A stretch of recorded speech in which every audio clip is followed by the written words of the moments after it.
Hey, this is Matt once again. Welcome back to another review of another Adam Sandler film. The reteaming of Adam Sandler and Drew Barrymore after The Wedding Singer is 50 First Dates. Directed by Peter Segal, who had directed Tommy Boy.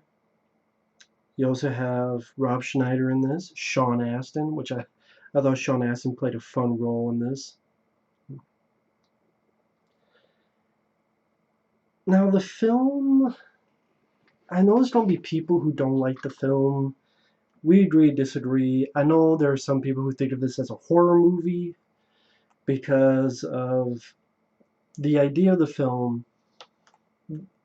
I think it's a made up medical thing. But Adam Sandler's this guy, and we see this montage of women who enjoyed their time with Sandler, and then Adam Sandler always makes up some excuse to leave him after these flings. He plays a veterinarian, which I liked because the stuff he did with the animals, like this walrus and this penguin, I thought was pretty sweet, pretty nice. I liked that. Rob Schneider did not annoy me as much as he does in some movies. Rob Schneider thought was all right in this. And so one day, Adam Sandler sees Drew Barrymore, and I think they still have great chemistry like they did in The Wedding Singer. I would put The Wedding Singer above it because I think that's one of the best, not only one of the best films Adam Sandler's been in, but one of the best chemistry, romantic pairing stories that he's been in a movie.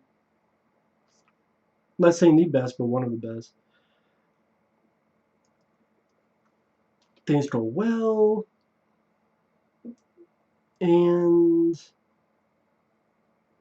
you find out that every time she wakes up, her memory disappears.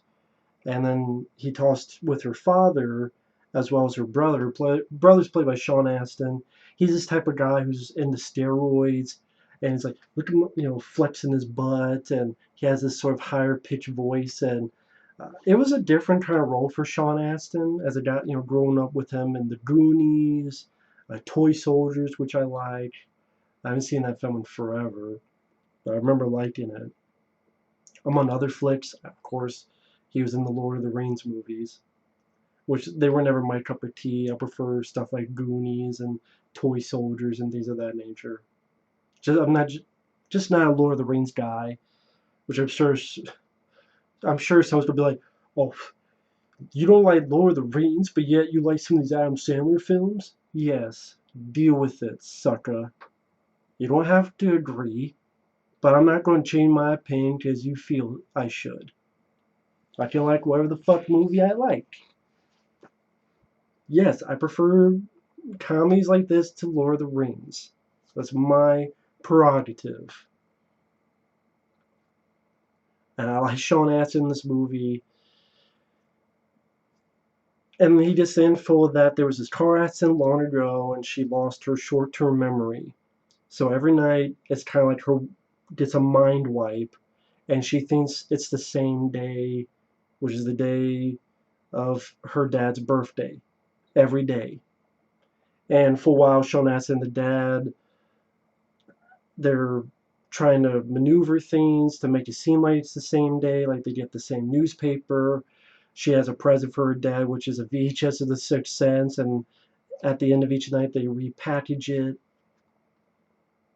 Other the guy, and he's been in a lot of Adam Sandler films. He was in The Water Boy as the guy that you can't understand, who's with the football team. He was the coach at the very beginning of Grown Ups. He was a bum in Chuck and Larry. Been in a lot of stuff. I thought he did a really good job here as the Drew Barrymore's dad. And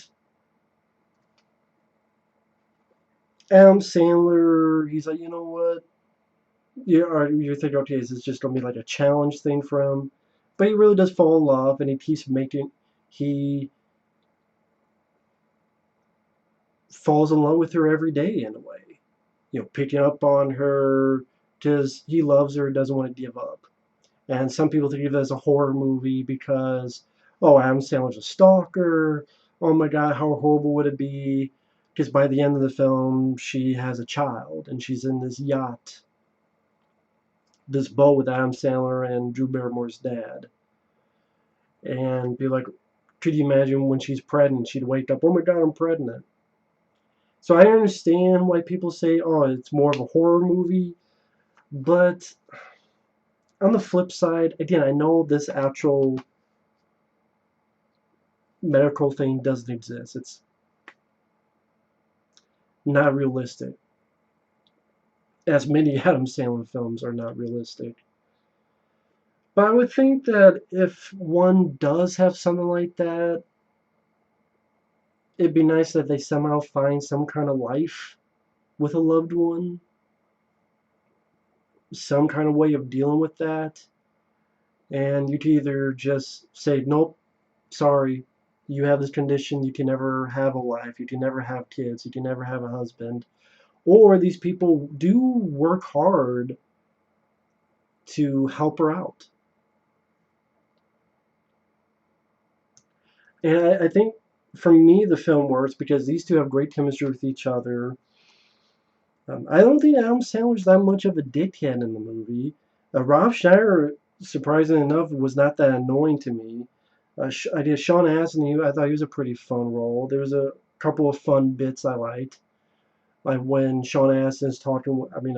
Adam Sandler was talking with Rob Schneider, and Adam Sandler's like, "We stop poofing on that joint? Are you big poofer?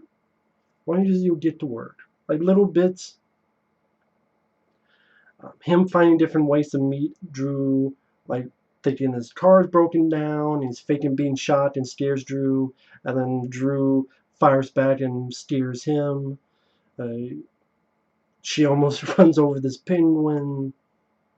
She has Rob Schneider beat up Adam Sandler for Drew Barrymore to stop him, but then Drew Barrymore takes it back and beats the fuck out of Rob Schneider. So if you don't like Rob Schneider, Drew Barrymore beats the fuck out of him.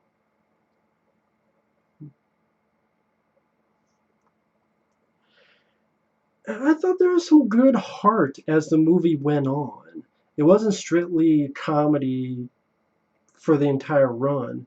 I thought there was good points of it trying to have a heart.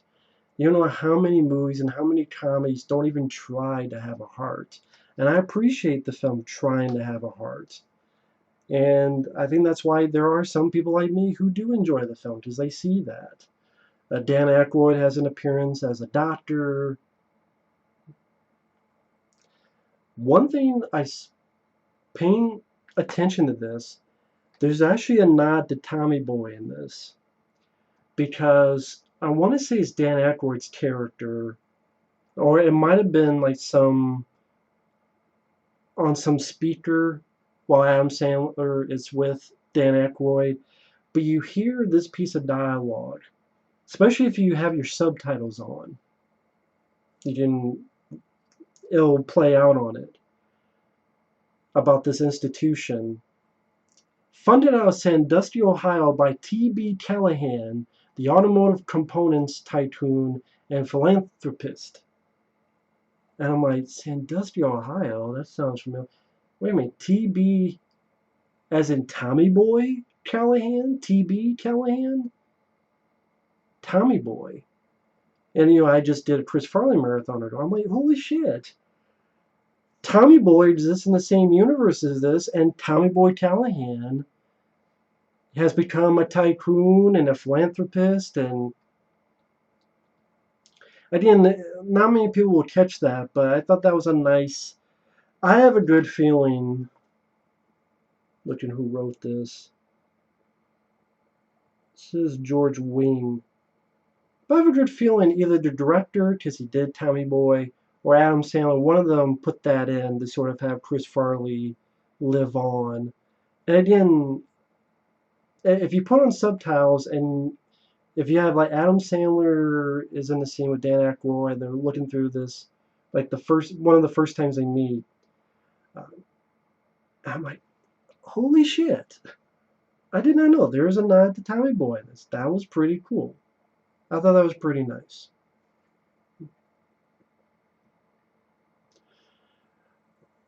I also thought Adam Sandler, as the movie gone, if you thought he was a little bit of a dick at the beginning, for me, the movie won me over with his character throughout because he's trying his best. He's really trying his best. Like he makes a videotape to help make it easier for Drew to deal with this day by day. They're having fun hanging out. Their many first kisses. He has her meet the walrus named Jocko, who's a very sweet walrus that does these movements. Sandler sings this nice song to her. And there's also some nice comedy, like when he wakes up in her bed and she freaks out and beating the shit out of him. But even Drew Barrymore says, hey, you had plans in a life before me. I won't do that to you. There's no future with me. So the movie addresses that. And Adam Sandler, he's sad about it, but he decides to go their separate ways.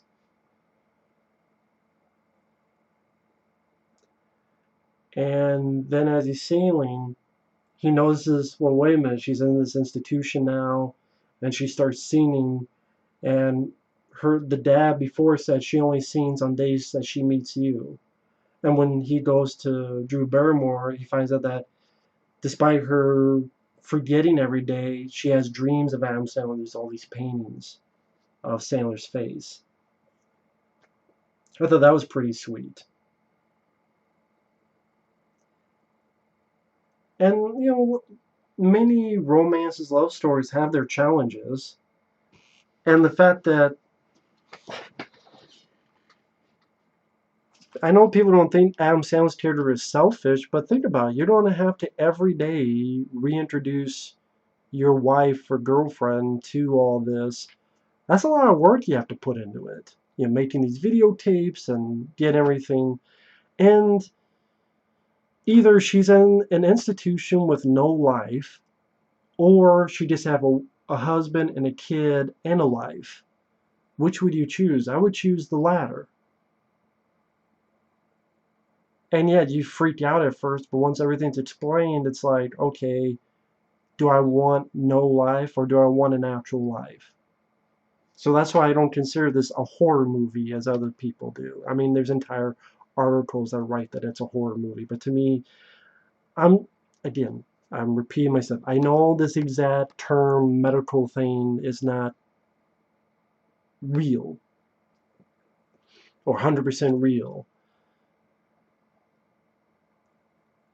but I'm sure there's similar things out there, and I would want them to be able to lead some kind of successful life, romantically or otherwise, and to not be ostracized and not be able to meet a special someone because of that. People are like, oh, you're looking too deep into this. There are people who think this is a horror movie, and this is just me disagreeing with them. Yeah, as it says here, short-term memory loss, so every night all memory of her day is erased. I mean, I'm not sure that's exactly how short-term memory loss works, but I know Adam Sandler films are not known for their scientific, factual components. Did this work at a romance? Did this work as a romance? Yes, because I think these two worked well together. And ultimately, I did think it was kind of a sweet story. Did it work as a comedy? Yes, I got quite a few chuckles and laughs. Sean Astin admitting that actually no, she sings like shit, like being honest about Drew Barrymore singing, and just the way he acted, the way he's trying to talk about Dan Aykroyd about steroid usage, and again, just a very different performance by Sean Astin. That was fun to watch. And there's Sean Astin there with the sunglasses. And Drew Barrymore, I like Drew Barrymore. She's cute. She's likable. She's got a charm to her. I think Adam Sandler does a good job acting-wise. This definitely has a lot of features. You have a commentary with the director as well as Drew Barrymore. They're in the same room together. Deleted scenes, the making of 51st Dates, music videos, Comedy Central Reel comedy special, gag reel, and some previews. I think this did do pretty decently at the box office. I think this might have come out around Valentine's Day. I could be wrong. Around 2004. And the stuff with the animals, with him being a vet, was cute. Yeah, do all the jokes work? No. You didn't need at the beginning where him and the walrus play a joke on this female assistant where he pushes down and the walrus has this large vomit onto the assistant.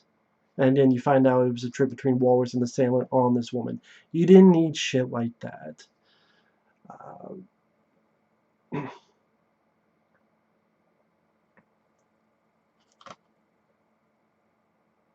but little stuff like that doesn't hamper the fact that at the end of the day, I still thought this was an enjoyable movie. I thought it was a good romantic comedy. I thought it was an interesting idea, kind of an original idea. And while it's not scientifically up to stuff, and while it's not,